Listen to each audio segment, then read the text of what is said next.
Gaza युद्ध विराम और बंधकों की रिहाई के लिए मिस्र की राजधानी काहिरा में जारी वार्ता पूरी हो गई है। वार्ता में शामिल मध्यस्थों में से सिर्फ अमेरिका ने ही इस वार्ता को आशाजनक बताया है। एक अमेरिकी अधिकारी ने टाइम्स ऑफ इजराइल को बताया कि काहिरा में पिछले कई दिनों से चल रही बंधक वार्ता आशाजनक रही है और सभी पक्षों के हितों को ध्यान में रखकर एक समझौते पर पहुंचने की उम्मीद जगी है। दूसरी तरफ मिस्र के मध्यस्थों ने बताया कि वार्ता बिना किसी एग्रीमेंट पर पहुंचे खत्म हो गई है।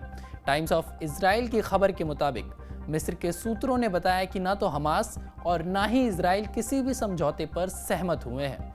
फिर भी अमेरिका दावा कर रहा है कि पिछले 4 दिनों से चली आ रही वार्ता में सीजफायर की उम्मीद जगी है।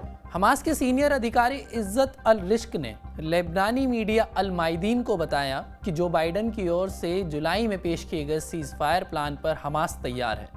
रिस्क ने बताया कि हमास डेलीगेशन रविवार रात काहिरा से रवाना हो गया है।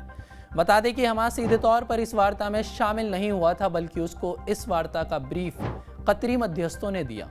रिस्क ने कहा कि हमास फिलिस्तीनी लोगों के सर्वोच्च हितों की रक्षा करने और चल रहे आक्रमण को रोकने वाले समझौते को लागू करने के लिए हमास तैयार है।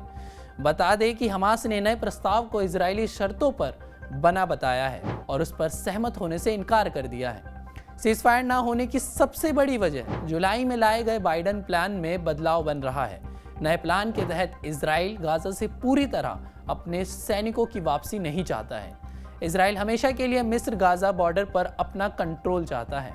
इजराइल का आरोप है कि हमास को इसी रास्ते से हथियारों की तस्करी करता है। ध्यान रहे कि राफा बॉर्डर गाजा को बाहरी दुनिया से जोड़ने वाला एकमात्र रास्ता है। अमेरिका की ओर से नए प्रस्ताव को ब्रिज सीजफायर के तौर पर पेश किया जा रहा है। हमास का कहना है कि नए प्रस्ताव में स्थायी सीजफायर का जिक्र नहीं है। हमास ने गाजा से इजराइल सेना की संपूर्ण वापसी बिना किसी भी समझौते पर सहमत होने से इनकार किया है और युद्ध जारी रखने की धमकी दी है। जिस तरीके से हमास और इजराइल के बीच तनातनी चल रही है, आपका इस रिपोर्ट पर क्या कहना है, हमें कमेंट करके जरूर बताएं और देश और दुनिया भर की तमाम खबरों को देखने के लिए TV9 डिजिटल को सब्सक्राइब जरूर कर दीजिए।